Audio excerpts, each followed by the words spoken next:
Sir, 2-3 ദിവസങ്ങളായി സമൂഹ മാധ്യമങ്ങളിൽ പ്രചരിച്ച ഒരു വാർത്തയ്ക്കെതിരെ സൈന്യം തന്നെ നേരിട്ട് രംഗത്ത് നിന്നിരിക്കുകയാണ്. അതിൽ ഏറ്റവും പ്രധാനപ്പെട്ട സംഭവം ഈ ഇന്ത്യയുടെ ആളില്ലാ വിമാനം, റിമോട്ടിൽ പ്രവർത്തിക്കുന്ന ആളില്ലാ വിമാനം ചൈന ഹാക്ക് ചെയ്തതായുള്ള വിവരങ്ങളായിരുന്നു ഇപ്പോൾ സമൂഹ മാധ്യമങ്ങളിൽ പ്രചരിച്ചത്. അങ്ങനെ ഒരു സംഭവം ഇല്ലെന്നാണ് സൈന്യം പറയുന്നത്.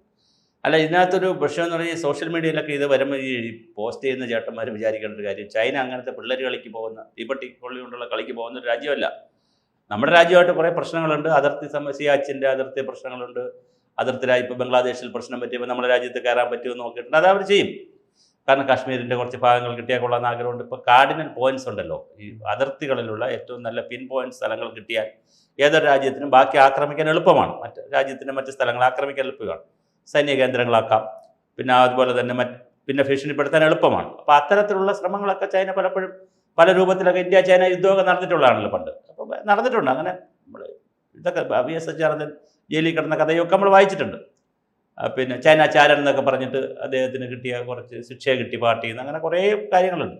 പക്ഷേ ഇതെല്ലാം ചെയ്യുമെന്ന് പറയുമ്പോഴും ചൈനയെ സംബന്ധിച്ചിടത്തോളം അവർ ഇത്തരം കാര്യങ്ങൾക്ക് പോകാനുള്ള ഒരു സാധ്യതയും, ഇപ്പോൾ ആളില്ലാത്തൊരു വിമാനം, ഒരു റിമോട്ടിൽ പ്രവർത്തിക്കുന്ന വിമാനത്തെ ഹാക്ക് ചെയ്ത് അങ്ങനത്തെ ഒരു ചെറിയ തരംതാണ കളിക്ക് പോകാനുള്ളൊരു സാധ്യത വളരെ കുറവാണ്. അപ്പോൾ അത് വെറുതെ സോഷ്യൽ മീഡിയയിൽ ഇരിക്കുന്ന ആരെങ്കിലും എവിടെയെങ്കിലും ഉള്ള കാലഘട്ടത്തിലുള്ളത് എടുത്തുകൊണ്ട് വരും. ഈ സോഷ്യൽ മീഡിയയുടെ ഒരു കുഴപ്പം എന്താണ്, എന്തെങ്കിലും ഉള്ളത് എടുത്തുകൊണ്ടെന്ന് ഇപ്പോൾ അങ്ങ് അപ്ലോഡ് ചെയ്യാം, അത് പ്രയാസമല്ല. ഇപ്പോൾ ഈ പിന്നെ ആറ്റുകാൽ പൊങ്കാലയെ കുറിച്ചൊരു വാർത്ത ഇതുപോലെ വന്നു. 2016 വന്നൊരു വാർത്ത യഥാർത്ഥത്തിൽ. അതിൻ്റെ റൂട്ട് നോക്കാൻ 16, ഇപ്പോൾ എത്ര 8 വർഷമായി.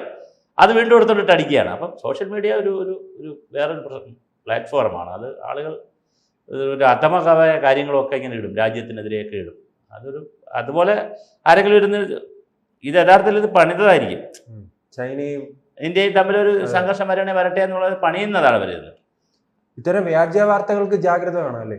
അല്ല, ജാഗ്രത എന്നുള്ളതല്ല, ഇതിനകത്ത് ഇത് ഫിൽട്ടർ ചെയ്യുന്നില്ല എന്നുള്ളത്. രാജ്യങ്ങളെ തമ്മിലുള്ള കാര്യങ്ങൾ, വ്യക്തിപരമായ കാര്യങ്ങളിൽ ഇപ്പോൾ കുറേ കംപ്ലൈൻറ്റ് ചെയ്താൽ കുറേ കാര്യങ്ങൾ വരുന്നുണ്ട്. കംപ്ലൈൻറ്റ് ഇല്ലെങ്കിൽ അത് അവിടെ കിടക്കുന്നുണ്ട് ഇപ്പോഴും.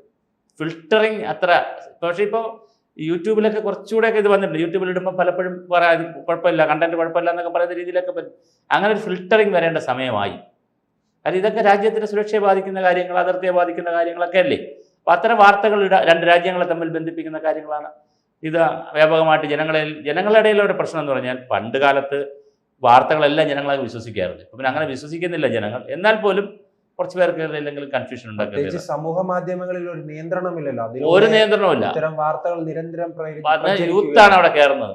ഒരുപാട് യൂത്ത് ഇത് കയറി കാണുന്നുണ്ട് ഈ വാർത്തകളൊക്കെ. അപ്പം ഇങ്ങനെയൊക്കെ വരുമ്പോൾ കുഴപ്പത്തില്ല. ഈ സിസ്റ്റത്തോടൊരു അവേർഷൻ വരും നമുക്ക്. എല്ലാ അഴിമതിയാണ്, യുദ്ധമാണ്, തന്ത്രമാണ്, വഴക്കാണ്, കേസാണ്, അടി. നമ്മുടെ ഒരു സിസ്റ്റം ഉണ്ടല്ലോ. കാരണം ഇപ്പോൾ ഏറ്റവും പ്രധാനപ്പെട്ട കാര്യം, റിമോട്ടിൽ പ്രവർത്തിക്കുന്ന ആളില്ലാ വിമാനം, ചെറുവിമാനം ചൈന ഹാക്ക് ചെയ്ത തരത്തിലുള്ള സമൂഹ പോസ്റ്റിനെതിരെ പ്രതികരിക്കേണ്ടത് ഇന്ത്യൻ സേനയ്ക്ക് തന്നെ പറയേണ്ടി വരുന്നു. സേനയ്ക്ക് തന്നെ രംഗത്ത് വന്ന് ഇത് അഭിപ്രായം പറയേണ്ടി വരുന്നു. ഇത് അങ്ങനെയൊന്നും ഇല്ല എന്ന് പറയേണ്ടി വരുന്നു.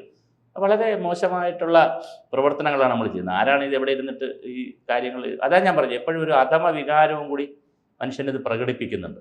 അത് വ്യക്തിപരമായുള്ള കാര്യങ്ങൾ ചെയ്യും, പാർട്ടികളെ പറയും.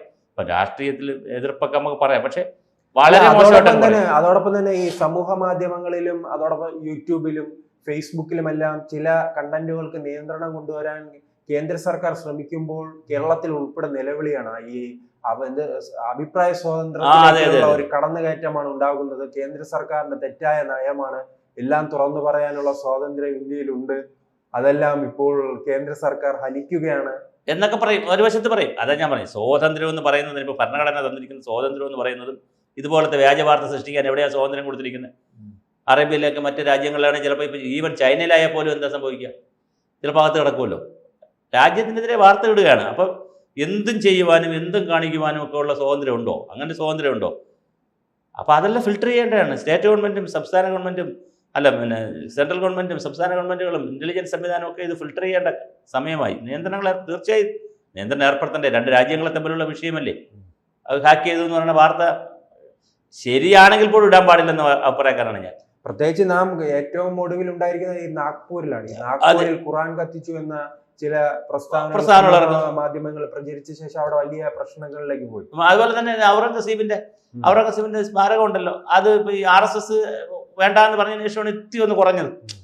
RSS അത് ഏറ്റെടുക്കുന്നത് ഞങ്ങൾക്ക് ഇപ്പോൾ സമയമില്ല എന്ന് പറഞ്ഞതുകൊണ്ടാണ് ഒന്ന് കുറഞ്ഞത്. അല്ലായിരുന്നെങ്കിൽ RSS മിണ്ടാതിരുന്നെങ്കിലും ഏറ്റെടുക്കുന്നില്ല എന്നല്ല. അവർ മിണ്ടാതിരുന്നെങ്കിൽ ഇപ്പോഴും കിടന്ന് കത്തിച്ചേനെ, ആളുകൾ കത്തിച്ചേനെ, എതിരാളികളും കത്തിക്കും, മറ്റെല്ലാവരും കൂട്ടരും ഇതിട്ട് കത്തിക്കും. അപ്പം ഒരു സുഖമാണ് ഇതിനകത്ത്. ചുമ്മാ മറ്റൊരാളിൻ്റെ മതം പറയുക, ജാതി പറയുക, രാഷ്ട്രങ്ങളെ തമ്മിൽ തെറ്റിക്കുക, ഇതിങ്ങനെ ചുരണ്ടിയിടുന്നത് ഒരു സുഖമാണ്, കുറേ ആളുകൾക്ക് സുഖമാണ്. പക്ഷെ അത് സൈന്യം നിഷേധിച്ചിട്ടുണ്ട്. അപ്പം അതുകൊണ്ട് അത് വാർത്തയ്ക്ക് ഇത്തരം സംഭവങ്ങൾ കാട്ടുതീ പോലെ അങ്ങ് പടർന്നു പിടിക്കും. വളരെ പെട്ടെന്ന് വരാം.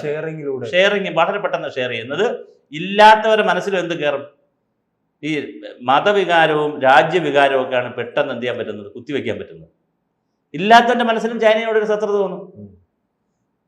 ചൈന ഇത് ചെയ്തില്ലല്ലോ, ചെയ്യാതെ ശത്രുതയുടെ ആവശ്യമില്ലല്ലോ, ചെയ്യേണ്ട കാര്യത്തിന് വരെ ശത്രുത. അപ്പം ഇത് കയറും മനുഷ്യൻ്റെ മനസ്സിൽ കയറ്റും. അപ്പം അതാ ഞാൻ പറഞ്ഞു. അതുപോലെ മതത്തിൻ്റെ കാര്യം അങ്ങനെയാണ്. ഒരു കാര്യമില്ല, പാലായിൽ ഒരു കുരിശ് കണ്ടുപിടിച്ചല്ലോ, കുരിശല്ല, ഒരു ശിവലിംഗം കണ്ടുപിടിച്ചു. എന്തായാലും 4-5 ദിവസം ഇവിടെ പത്രങ്ങളും ചാനലുകളും, ചില ചാനലുകളും പത്രങ്ങളും, ചില പത്രങ്ങളും എല്ലാവരും ഇല്ല. പിന്നെ സോഷ്യൽ മീഡിയയൊക്കെ എന്തായിരുന്നു ഇവിടെ ബഹളം കാണിച്ചത്. പക്ഷെ പാലാ രൂപതക്കാരെ നന്നായിട്ട് കൈകാര്യം, ഇപ്പോൾ വാർത്തയില്ല. അപ്പോൾ ഇത്തരത്തിലുള്ള മോശപ്പെട്ട നെഗറ്റീവ് വാർത്തകളെ പ്രൊമോട്ട് ചെയ്യുന്ന ഒരു ശൈലി ഈ സോഷ്യൽ മീഡിയയിൽ വളരെ സ്പീഡിലായി ഇത് പോകുന്നത്, വളരെ സ്പീഡിലാണ്. ജനങ്ങളെ തമ്മിൽ സംഘർഷം ഉണ്ടാക്കിക്കുക, ജനങ്ങളുടെ ഇടയിൽ കൺഫ്യൂഷൻ ഉണ്ടാക്കിക്കുക, ഒരു എന്താ പറയുക, ഒരു അരാജകത്വം ഉണ്ടാക്കുക. ഇതിലൊരു സൗന്ദര്യം കണ്ടെത്തുന്നവരാണ്, ഒരു സന്തോഷം. അല്ലെങ്കിൽ ആരും കണ്ടാൽ തന്നെ എന്ത് ചെയ്യണം, നമുക്കിങ്ങനെ ഒരു വാർത്ത കിട്ടി, നമ്മൾ അയക്കണ്ട, ആരോടും പറയില്ലെന്ന് പറഞ്ഞാൽ എല്ലാവരോടും പറയുന്നൊരു തിയറി ഉണ്ട്, അതറിഞ്ഞിട്ടില്ലേ? ആരോടും പറയേണ്ട, നമ്മൾ അയക്കും, എല്ലാവരും അയക്കും അങ്ങോട്ടും ഇങ്ങോട്ടും, അപ്പോൾ എല്ലാവരും അറിയും എന്ന് പറയുന്ന കണക്കാണ്. ഇതൊക്കെ ഒരു സംസ്കാരത്തിൻ്റെ പ്രശ്നമാണ്. നമ്മുടെ ഇന്ത്യയിലായാലും നമ്മുടെ വിദ്യാഭ്യാസത്തിൽ, കേരളത്തിലെ വിദ്യാഭ്യാസത്തിലായാലും ഒക്കെ ഒരു രാജ്യസ്നേഹവും നമുക്ക് ആർക്കുമില്ല.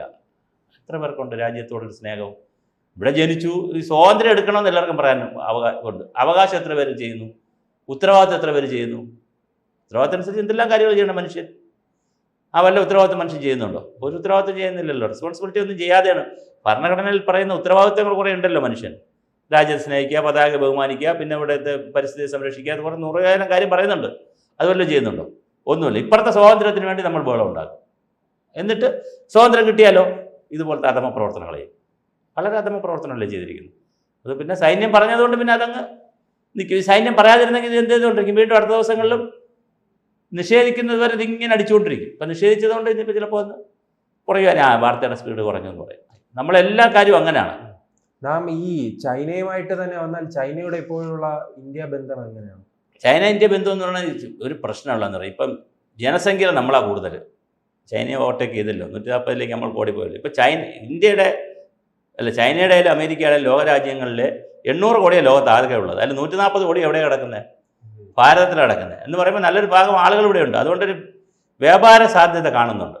പക്ഷേ നമ്മൾ പല കാര്യങ്ങളും ചെയ്യുന്നത് അവർക്ക് ഇഷ്ടപ്പെടുന്നില്ല. നമ്മൾ ടെക്നോളജി രംഗത്തൊക്കെ ഒരുപാട് മുന്നോട്ട് പോകുന്നുണ്ട്. ട്രെയിനിൻ്റെ മേഖലയിൽ ഈവൻ പടക്കം പോലും നമ്മളിപ്പോൾ നിർമ്മിക്കുന്നുണ്ട്. ഒരുപാട് കാര്യങ്ങൾ, കളിപ്പാട്ടമൊക്കെ നമ്മൾ ഒരുപാട് പ്രൊഡക്ഷൻ മേക്ക് ഇൻ ഇന്ത്യയിലൊക്കെ ഒരുപാട് മുന്നോട്ട് പോയിട്ടുണ്ട്. അത് ഒരു ശത്രുത അവർക്കുണ്ട്. അപ്പോഴും അവർ മാർക്കറ്റാണ് അവരുടെ പ്രധാനം. വേറെ ശത്രുതയുടെ കാര്യമില്ലല്ലോ. ഈ മാർക്കറ്റ് അവർ നന്നായിട്ട് കാണും. ചൈനീസ് പ്രോഡക്റ്റുകളോ അതും ഇതൊക്കെ അവരിങ്ങനെ മാസീവായിട്ട് ഇവിടെ ഇറക്കുന്നുണ്ട്, ചെറിയ വിലയ്ക്കൊക്കെ. ഏത് പ്രോഡക്റ്റ് എടുത്താലും ഡ്യൂപ്ലിക്കേറ്റ് ഉണ്ട്. പണ്ട് ജപ്പാൻ്റെ ഒറിജിനലും ചൈനയുടെ ഡ്യൂപ്ലിക്കേറ്റ്, അങ്ങനെയാണല്ലോ ഇത് പൊയ്ക്കൊണ്ടിരിക്കുന്നത്. ഏത് സാധനം ജപ്പാൻ തോഷിബി ഇറക്കിയാൽ തോബ എന്ന് പറഞ്ഞിട്ട് ഉടനെ തന്നെ ആരിറക്കും? ഒരു ഷാ വിട്ടിട്ട് ചൈന ഇറക്കും. ഏത് സാധനത്തിനും ഡ്യൂപ്ലിക്കേറ്റ് വരും ഇവിടെ. ചൈന ഡ്യൂപ്ലിക്കേറ്റ് വരും. വില കുറവായിരിക്കും, അതിന് അത്രയും ദിവസം ജീവിച്ചിരിക്കുള്ളൂ. പക്ഷേ കണ്ടാൽ മറ്റേതിനേക്കാൾ പെർഫെക്ഷനുമായിരിക്കും. ജപ്പാൻ്റെ ഐറ്റത്തേക്കാൾ പെർഫെക്ഷൻ ആയിരിക്കും അവനെ കണ്ടാൽ. പക്ഷേ ക്വാളിറ്റി വൈസ് പ്രശ്നമായിരിക്കും. അപ്പോൾ ചൈനയുടെ ഒരു മാർക്കറ്റാണിത്. അത് ആ രീതിയിലാണ് അവർ കാണുന്നത്. അതുകൊണ്ട് അവർ എന്നാൽ പോലും മാർക്കറ്റായി നിൽക്കുമ്പോഴെപ്പോഴും ബംഗ്ലാദേശ് വഴി, പാകിസ്ഥാൻ വഴി, അഫ്ഗാനിസ്ഥാൻ വഴിയൊക്കെ നമ്മളെ ചുരണ്ടാൻ പറ്റുമോ എന്നുള്ള രീതിയിലൊരു അന്വേഷണം അവർക്കുണ്ട്. സിയാച്ചിൻ മേഖലയിലൊക്കെ എപ്പോഴും അവർക്കൊരു കണ്ണുണ്ട്. രണ്ടുമുണ്ട്.